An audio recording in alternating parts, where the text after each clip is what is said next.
I watched my phone screen light up at 2:37 a.m. with another message. You think you can keep her? I know where you live. I know where you work. Back off or you'll regret it. 23 messages like this over the past week. Each one more threatening than the last. Each one giving me exactly what I needed to destroy him completely. Welcome to Cheating Story Exposed.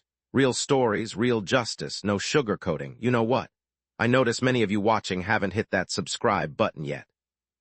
Here's the thing, we drop stories like this every single day. Stories about people who got played, got smart, and got even. If you want to see how these situations really end, subscribe now and turn on notifications. Trust me, you don't want to miss what happens next. My name is Nathan Reeves, I'm 38 years old, and this is the story of how I took every threatening text message from my wife's lover and used them to systematically dismantle his entire life.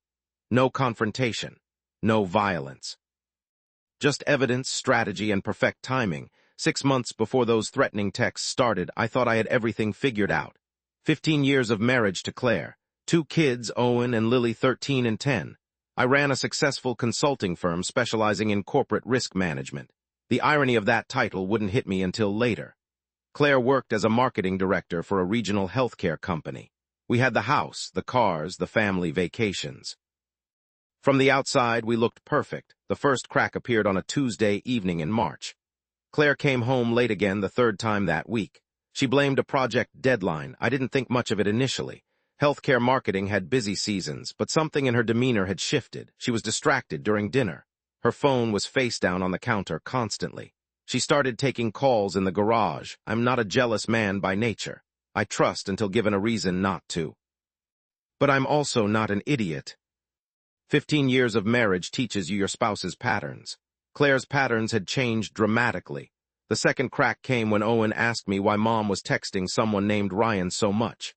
Kids notice everything. They don't filter their observations through adult denial. I'd asked Claire about Ryan casually a few weeks earlier. Just a colleague, she'd said. He's working on the campaign with me. That explanation had satisfied me then. Owen's question made me reconsider. I want to be clear about something. I didn't immediately jump to suspicion. I didn't hire a private investigator or install spyware. I simply started paying attention, really paying attention. The way you do when you're analyzing risk factors for a client. Except this time the client was my marriage. Claire's late nights increased. 4 times a week became 5. Her business trips extended by extra days. She started going to the gym at odd hours. Her appearance improved notably. New clothes. Different perfume, more attention to makeup for client meetings. None of these things proved anything individually. Together they painted a picture. The breaking point came on a Friday in late April. Claire said she had an overnight conference in Columbus, 2 hours away. She'd be back Saturday afternoon. I told her to have a good trip. I helped her pack. I kissed her goodbye. Then I did something I'd never done before. I checked our phone records online. 347 text messages to one number in the past month. 72 phone calls, most of them late at night or early morning. The number wasn't saved in any system I could access, but the pattern was unmistakable. I called it from my office phone, blocking my ID. It rang 4 times. Ryan Mitchell. The voice was confident, professional, mid-30s, I guessed. I hung up without speaking, so Ryan wasn't just a colleague. Ryan was someone my wife texted 300 times a month. Someone she called at 11 p.m. on weeknights, someone whose voice sounded relaxed and familiar when he answered his phone. I spent that Friday night in my office, building a file. I pulled 6 months of phone records. I cross-referenced Claire's business trips with her company's actual conference schedule. 2 of the past 4 trips had no corresponding company events. I checked our credit card statements. Restaurants I didn't recognize in cities Claire claimed to be working in. Hotel rooms booked when she said she was staying with colleagues. The evidence was circumstantial but compelling. Any good risk analyst would see the pattern.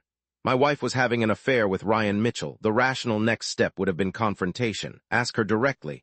Demand the truth. Give her a chance to explain. But I've spent 20 years analyzing how people respond when cornered. They lie, they minimize, they gaslight. They turn accusations back on the accuser. I needed something undeniable before I made any moves. That Saturday afternoon, Claire came home from her conference glowing. She kissed me warmly. She brought gifts for the kids. She talked enthusiastically about the sessions she'd attended. Every word was probably a lie, but I smiled and nodded and asked interested questions. I was building my case now. I needed her to feel secure. Over the next 2 weeks, I quietly repositioned our assets. I moved money from joint accounts to individual accounts in my name. Not all of it, that would be noticed. Just enough to ensure I had resources for what was coming. I made copies of every financial document. I documented every late night, every suspicious call, every inconsistency in her stories. I also did something else. I enabled cloud backup on Claire's phone remotely. We'd set up family sharing on our Apple accounts years ago for the kids' devices. That same access let me see her messages if I chose to look. I'd never invaded her privacy before. Now, I activated every tracking and backup feature. Available, the messages between Claire and Ryan were exactly what you'd expect. Can't wait to see you. Last night was incredible. I think about you constantly. Standard affair dialogue, but there was something else too, planning. They were talking about a future together. Ryan was divorced. Claire was discussing how to handle Nathan. They'd been together for 7 months. 7 months of lies while I'd suspected for less than 2. I could have confronted them then. I had screenshots. I had evidence. But I wanted something more. I wanted Ryan to make a mistake. I wanted him to reveal who he really was, so I did something calculated. I sent Claire flowers at her office with a card saying I loved her and appreciated everything she did for our family. Her response to Ryan that evening: "Nathan sent flowers today. I felt sick looking at them. I can't keep doing this much longer." Ryan's response: "Then don't. Leave him. We've been planning this for months. Just tell him it's over." Claire, it's not that simple. The kids, the house, his business connections, my job, it's complicated. Ryan, you're making excuses. If you loved me, you'd leave him tomorrow. I watched their relationship strain over the next several days. Ryan was pushing. Claire was hesitating. This wasn't just an affair anymore.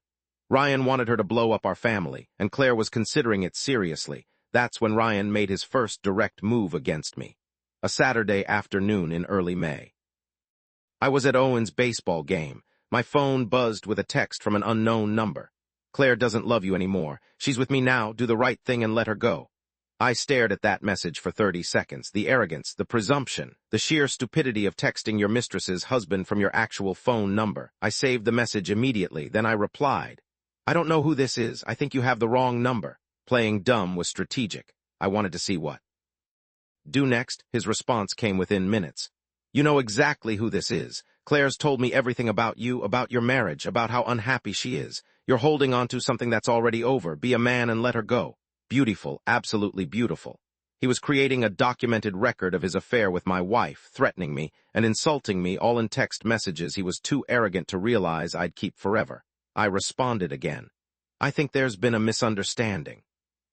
I'm happily married. I don't know what you're talking about. Ryan, stop playing games. Claire and I are together. We're in love. You're just the obstacle we need to remove. Either you walk away voluntarily or we'll make this ugly for you." There it was, the threat. "Make this ugly for you." I screenshot everything immediately. Then I called Claire. "Hey, honey, I just got some weird texts from someone claiming to know you. Do you know anyone who might be playing a prank?" Her voice went tight. "What? What kind of texts?" "Someone saying you're unhappy in our marriage, that you're with someone else. Really bizarre stuff." There was a long pause. "That's crazy. I have no idea. Maybe it's a wrong number. Someone confused you with someone else." "Maybe. It's just weird they knew your name. Anyway, I'm at Owen's game. We're winning 4-2. I'll be home in an hour." I hung up and watched my phone. Within 3 minutes, Claire was calling Ryan. I knew because my backup of her phone showed the call log in real time. They talked for 11 minutes. I couldn't hear the conversation, but I could imagine it. Her panicking, him defending himself, both of them trying to figure out how to handle me. 20 minutes later, Ryan texted me again. "My mistake. Wrong number. Sorry for the confusion. Too late. Way too late. I already had screenshots of everything. His threats. His admission of the affair, his attempt to intimidate me, all documented, all timestamped. Saved in multiple locations, but I didn't respond. I let him think I'd bought the wrong number excuse. I let both of them believe they'd dodged a bullet. Meanwhile, I was researching Ryan Mitchell. LinkedIn made it easy. Ryan Mitchell, Senior Operations Manager at Morrison Medical Equipment.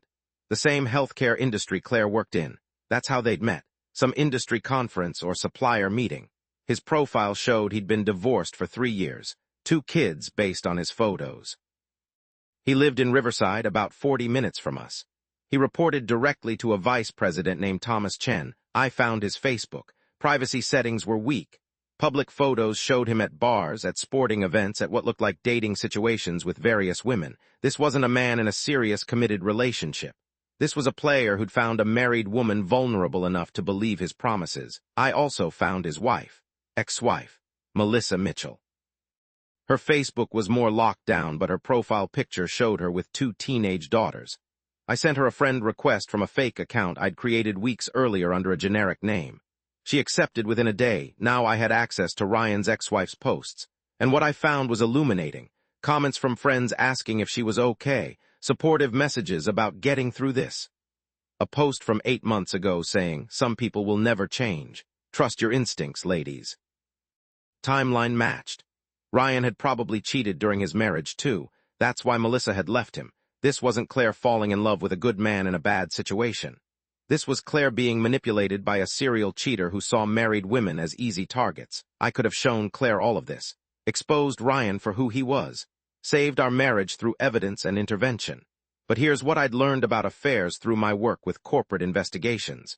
The cheating spouse rarely believes negative information about their affair partner.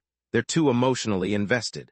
They'll rationalize. They'll claim the ex-wife is bitter or lying. They'll defend their lover against all evidence. No, I needed Claire to see Ryan's true nature herself. And I needed Ryan to reveal it in a way she couldn't deny. So I continued playing the oblivious husband. I was attentive and loving. I planned a family weekend at the lake. I told Claire how much I appreciated her. I was giving Ryan every reason to feel confident and territorial. Confident men make mistakes. The next threat came 3 days later. Another text from Ryan's number. "You're not fooling anyone. I know you know. Claire's mine now. The sooner you accept that, the better for everyone." I didn't respond. The next message came an hour later. "I'm serious. Stay away from her. Let her make her own choices. If you try to stop her, you'll regret it." Still nothing from me. Ryan's ego couldn't handle being ignored. The messages escalated. "I know where you work, Nathan. Reeves Risk Management on Oak Street. Nice office. Would be a shame if your clients knew how you handle your own risks at home." Now he was threatening my business. Perfect. Screenshot, save, document. "I also know where your kids go to school. Riverside Middle and Morrison Elementary. You really want this to get ugly? Just walk away." He just mentioned my children, my kids, in a threatening text message. The rage I felt in that moment was white-hot, but I channeled it into cold calculation. This man had just handed me a nuclear weapon, and he was too stupid to realize it. I finally responded, "I don't know who you are or why you're texting me, but if you contact me again or mention my children, I'm going to the police." "Ryan, go ahead. Tell them your wife is leaving you. Tell them you're a controlling husband who can't let go. See how that works out for you." More screenshots. More evidence. He was building my case better than I could have done myself. That evening, Claire announced she needed to clear her head and was staying at her sister's house for a few days. Her sister lived 90 minutes away. I told her I understood. I told her I loved her. I helped her pack a bag. I hugged her goodbye. Then I checked the hotel reservations on our credit card. She'd booked a room at the Marriott downtown, the same hotel where she and Ryan had met twice before, according to previous statements. She wasn't going to her sister's. She was spending multiple days with Ryan. This was my opportunity. While they were together, feeling safe and secure, I prepared everything. First, I compiled every threatening text Ryan had sent, 23 messages over 2 weeks, each one progressively more aggressive. Mentions of my workplace, mentions of my children, threats about making things ugly, threats about knowing where I lived and worked, all from his actual cell phone number, which I'd verified through reverse lookup. Second, I pulled every piece of evidence of the affair. Screenshots of Claire's messages to Ryan, hotel receipts, restaurant charges, phone records showing hundreds of contacts, photos Ryan had posted on social media that, when I looked carefully, showed Claire in the background of several, cropped out but visible if you knew what to look for. Third, I drafted a detailed timeline. First contact between Claire and Ryan at a healthcare conference in September. First affair messages in October. First hotel meetup in November. Escalation through winter and spring.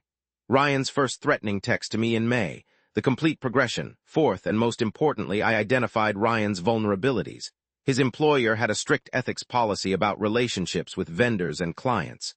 Claire's company was a significant customer of Morrison Medical Equipment. Their affair represented a potential conflict of interest. His boss, Thomas Chen, would care about that. His HR department would care about that. His ex-wife Melissa would care about him threatening another woman's husband and children. The courts handling his custody agreement would care about that. His family, his friends, his professional network. They'd all care about seeing exactly who Ryan Mitchell really was. I spent 2 full days preparing the package. I created a PDF document titled Evidence of Harassment and Threats. It contained every screenshot, every timeline entry, every piece of documentation. 43 pages of undeniable proof that Ryan Mitchell was having an affair with a married woman and threatening her husband. Then I identified my targets. I needed to forward this evidence to people who would take action. Target 1, Melissa Mitchell. Ryan's ex-wife deserved to know the man who shared custody of her daughters was threatening another family. She also deserved to know he was repeating the same pattern that destroyed their marriage. Target 2, Thomas Chen. Ryan's boss at Morrison Medical Equipment. A senior operations manager threatening clients' husbands and engaging in ethically questionable relationships with customer representatives was a liability the company couldn't ignore. Target 3, Jennifer Walsh. The HR director at Morrison Medical Equipment. Her job was protecting the company from exactly this kind of situation. Target 4, Claire's boss, Patricia Holloway. She needed to know her marketing director was having an affair with a vendor that created potential conflicts of interest for the company. Target 5, Ryan's family. His mother, his brother, his close friends, people who thought they knew who he was. I could have sent everything at once. Maximum shock and awe, but I'm a strategist. I wanted each target to process the information separately and take independent action. That way Ryan couldn't control the narrative or do damage control efficiently. On Wednesday morning, while Claire was still supposedly at her sister's house and definitely at the Marriott. With Ryan, I sent the first email to Melissa Mitchell from a new email account I'd created. Dear Melissa, you don't know me, but I'm someone dealing with a situation involving your ex-husband, Ryan. I believe you have a right to know what he's currently doing, especially given that it involves threatening someone's children. Attached is documentation of messages Ryan has sent me over the past 2 weeks. I'm sharing this because I believe you should be aware of who you're co-parenting with. I'm sorry to burden you with this, but I felt you deserved to know. Please use this information however you see fit. I attached the full PDF. Sent 30 minutes later, I sent the second email to Thomas Chen, VP at Morrison Medical Equipment. Mr. Chen, I'm writing to inform you of a serious ethical and professional situation involving Ryan Mitchell, who I understand reports to you. For the past 7 months, Mr. Mitchell has been engaged in a relationship with Claire Reeves, the marketing director at Greenfield Healthcare.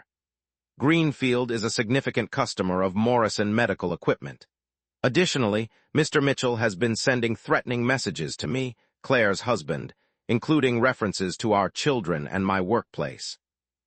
This creates multiple problems: a conflict of interest between your employee and a major client, harassment and threats from your employee toward a third party, and potential legal liability for your company.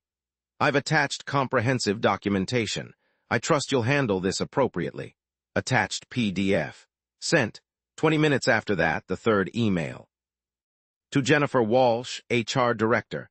Ms. Walsh, I'm reporting a serious employee conduct issue involving Ryan Mitchell in your operations department. Mr. Mitchell has been sending me threatening and harassing text messages for the past 2 weeks, including references to my children and implied threats about making things ugly for me. The context involves his relationship with a married woman who works for one of your clients. I'm providing complete documentation of his messages. I believe Morrison Medical Equipment would want to be aware that an employee is engaging in this behavior and creating potential legal liability for the company. PDF attached. Sent. The fourth email went to Patricia Holloway, Claire's boss. Ms. Holloway, I'm writing to inform you of a situation involving Claire Reeves that creates a potential conflict of interest for Greenfield Healthcare. Claire has been in a personal relationship with Ryan Mitchell, a senior operations manager at Morrison Medical Equipment, for approximately 7 months. Given that Morrison is a vendor for Greenfield, this relationship may have influenced business decisions or created ethical complications. Additionally, Mr. Mitchell has been sending threatening messages to me, Claire's husband. I thought you should be aware of this situation. Documentation attached. Sent. The final emails went to Ryan's brother Derek and his mother Sandra. I kept these brief. I thought you should know what Ryan has been doing lately. He's been having an affair with a married woman and sending threatening messages to her husband, including threats about the man's children. I'm sharing this because I believe families should know who they're dealing with. Documentation attached. Sent to both. All 5 emails deployed within 90 minutes. Wednesday morning at 9:00 a.m. Timed perfectly for the start of the business day. Now I waited. The first response came within an hour. Melissa Mitchell called me directly. She'd found my number through the same reverse lookup services I'd used for Ryan's. Is this Nathan Reeves? Yes. This is Melissa Mitchell. I just received your email. I need you to know that I believe every word of it because Ryan did exactly this during our marriage. He had an affair with a married woman. He sent threatening messages to her husband. The pattern is identical. This is who he is. Her voice was shaking with anger, but it was controlled anger, focused anger. I'm so sorry you're going through this. I'm sorry your wife is involved. But I want you to know that I'm taking this documentation directly to my lawyer. Ryan's custody agreement has a morality clause. Threatening another man's children violates that clause. He's about to have much less access to our daughters, and he's earned it. Thank you for telling me, I said quietly. No, thank you for sending this. I've been telling people for years that Ryan isn't who he pretends to be. Now I have proof. He's not going to charm his way out of this one. She hung up. First domino down. The second response came from Morrison Medical Equipment. An email from Jennifer Walsh in HR. Mr. Reeves, thank you for bringing this matter to our attention. We take allegations of employee misconduct very seriously. Mr. Mitchell has been placed on immediate administrative leave pending investigation. We will be in contact if we need any additional information from you. Morrison Medical Equipment does not tolerate harassment, threats, or behavior that creates liability for the company. Professional, clinical, devastating for Ryan. Second domino down. The third response was a phone call from Thomas Chen that afternoon. Mr. Reeves, this is Thomas Chen from Morrison Medical Equipment. I wanted to personally assure you that we're taking the situation with Ryan Mitchell very seriously. What he did is completely unacceptable. The threats alone would be grounds for termination, but the conflict of interest with a client representative makes this even worse. Ryan will not be returning to Morrison Medical Equipment. Additionally, I've contacted Greenfield Healthcare to make them aware of the situation. I want you to know that Morrison doesn't condone this behavior in any way. I appreciate you taking action, I told him. The documentation you provided was extremely thorough. It made our decision very easy. I'm sorry you were put in this position. If you need anything from us for any legal proceedings, please don't hesitate to call. Third domino. Ryan had just lost his job. Patricia Holloway, Claire's boss, didn't contact me directly, but I got a call from Claire at 3:47 p.m. Wednesday afternoon. She was crying.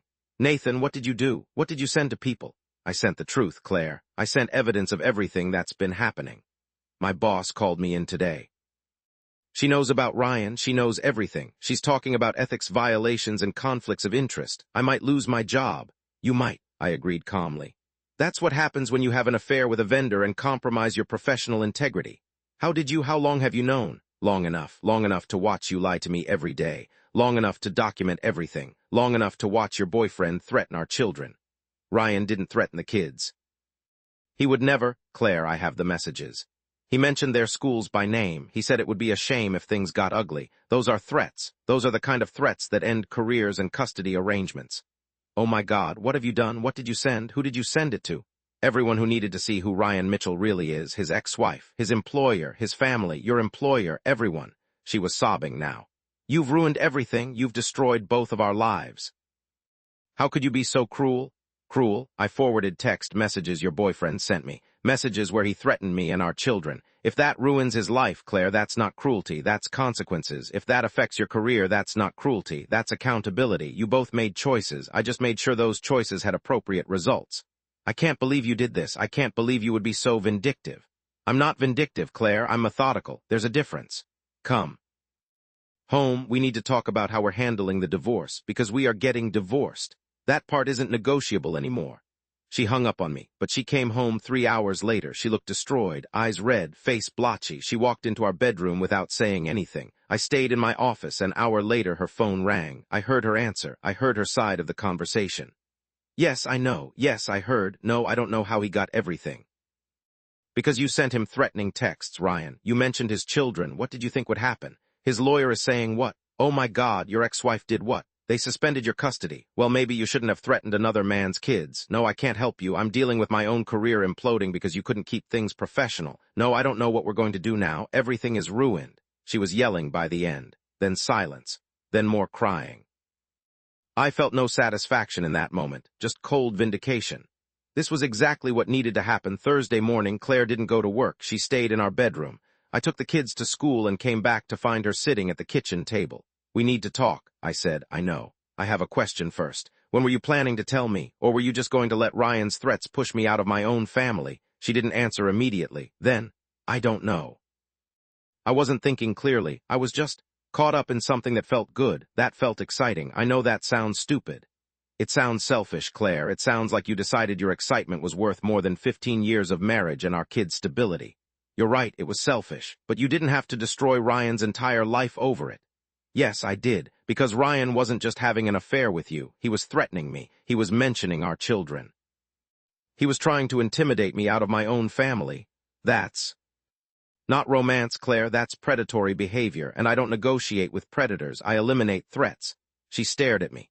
When did you become this person? I've always been this person. You just never gave me a reason to show you. I protect what's mine. I eliminate risks. That's literally my profession. I'm filing for divorce, she said quietly. Good, I already have the papers drawn up. You'll be served tomorrow. The kids stay primarily with me. You get visitation. The house is mine.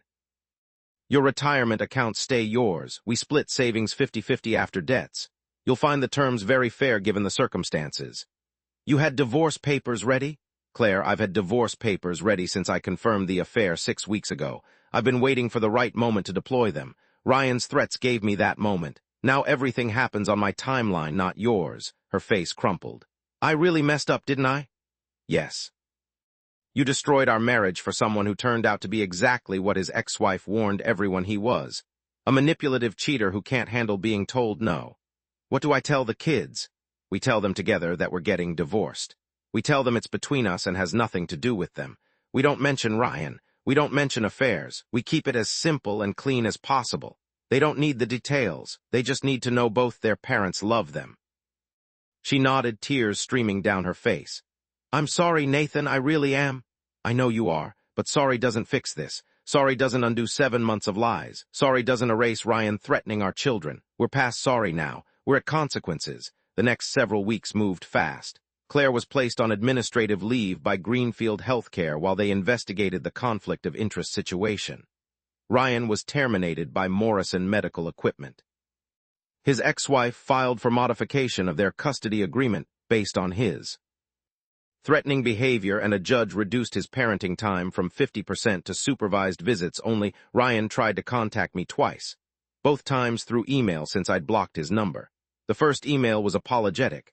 I never should have sent those messages. I was out of line. I hope we can move past this.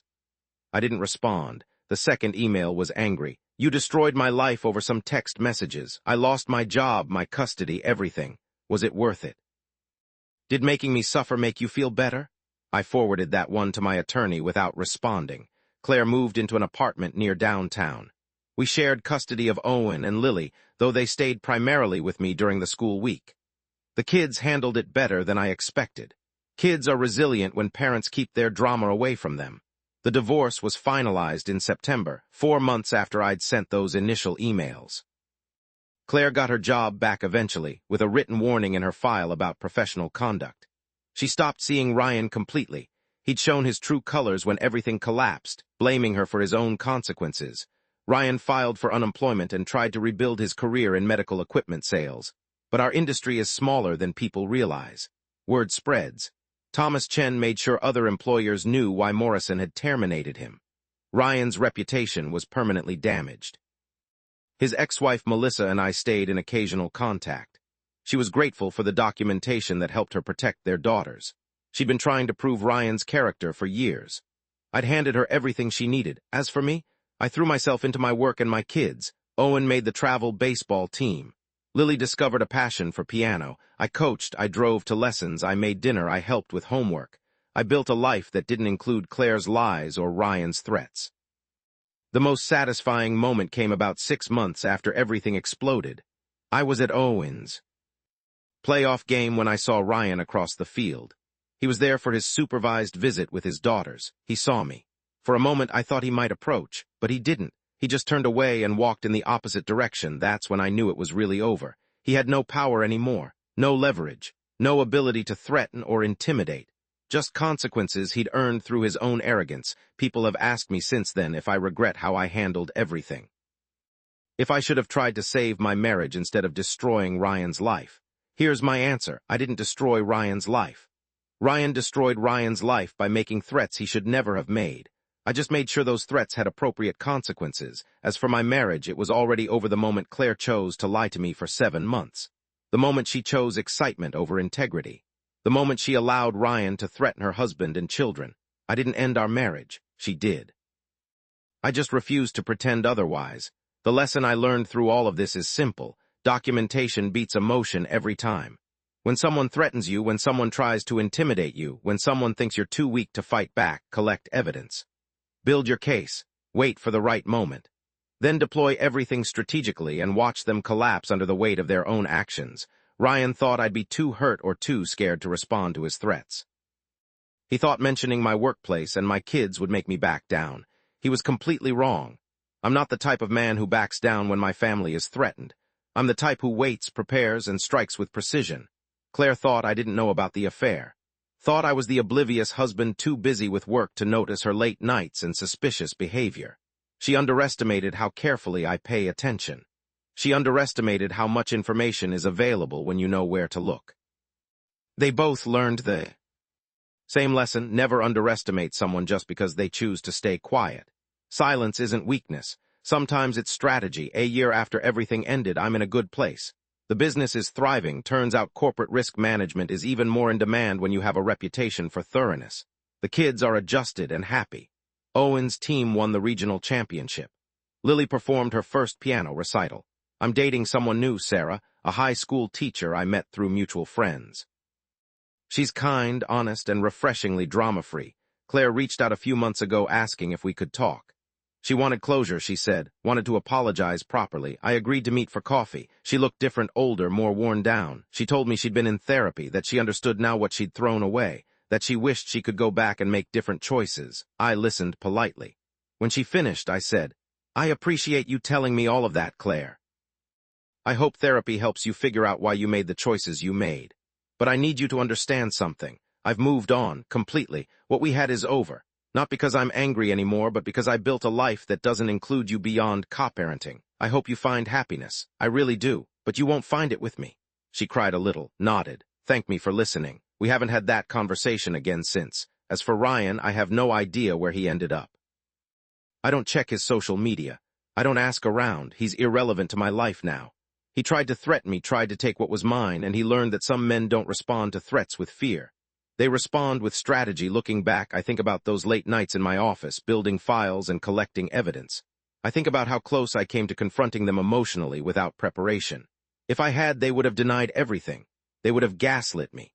They might have succeeded, making me doubt what I knew to be true. Instead, I waited. I gathered undeniable proof. I identified the targets who would take action.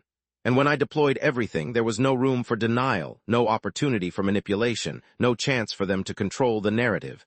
That's the power of documentation and strategy. That's the power of staying calm when everyone expects you to react emotionally. That's the power of turning someone's own actions into their consequences. Ryan sent 23 threatening text messages. Those messages cost him his job, his custody arrangement, his reputation, and his relationship with Claire. The cost-benefit analysis couldn't be worse for him. Claire had a 7-month affair. That affair cost her our marriage, her professional reputation, her stability, and her family structure. She traded everything for excitement that lasted less than a year. Meanwhile, I lost a dishonest wife and gained evidence of who she really was. I lost a naive faith in my marriage and gained clarity about what I actually value. I lost comfort and gained strength. The math works out clearly in my favor. Not a vengeful person. I don't enjoy other people's suffering. But I am absolutely a person who believes in accountability. When you make choices, you accept consequences. When you threaten someone's family, you accept the response.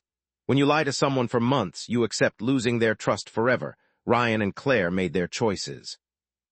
I just made sure those choices had appropriate results. If there's any advice I'd give to someone in a similar situation, it's this: don't react emotionally when you discover betrayal. That's what they expect. That's what they can defend against. Instead, become ice cold. Document everything. Build an airtight case. Identify who needs to know the truth. Then deploy your evidence strategically and let the consequences unfold naturally. No drama, no confrontations, no emotional outbursts. Just facts. Evidence and appropriate recipients. That's how you handle threats. That's how you handle betrayal. That's how you protect what matters without becoming the villain in someone else's story. Ryan threatened me via text. I forwarded every message to his wife, his boss, his HR department, Claire's boss, and his family. Those messages destroyed his career, his custody, and his relationship. He did that to himself. I just made sure the right people saw his actual words. Claire had an affair. I documented it completely, prepared for divorce on my timeline, and ensured she faced professional and personal consequences for her choices.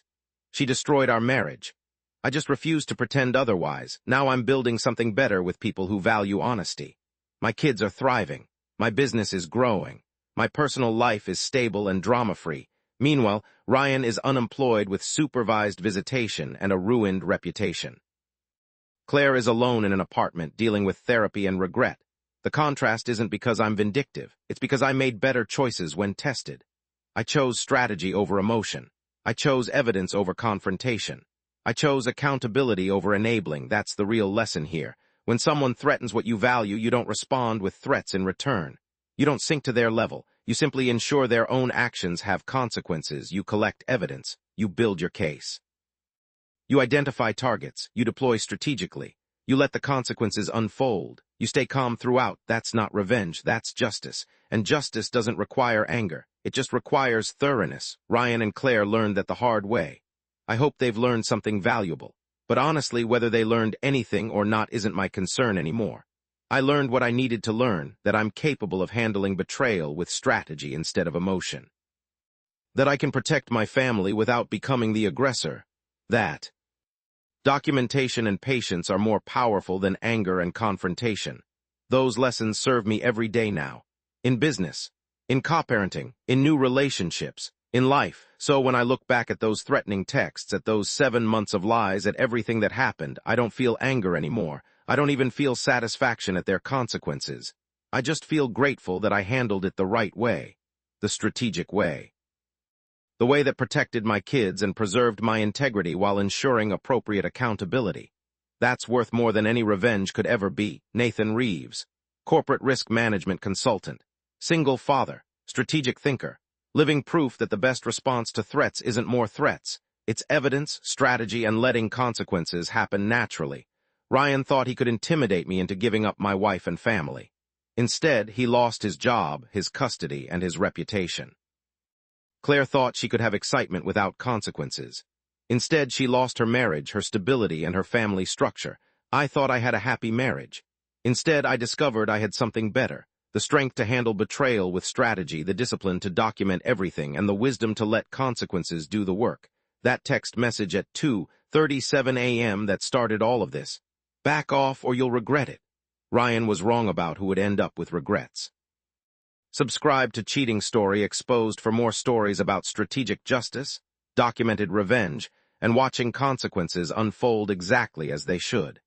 Hit that notification bell. You won't want to miss what happens when calculated men stop reacting emotionally and start responding strategically. Because at the end of the day, threats only work on people who can be intimidated. And some of us refuse to be intimidated by anyone.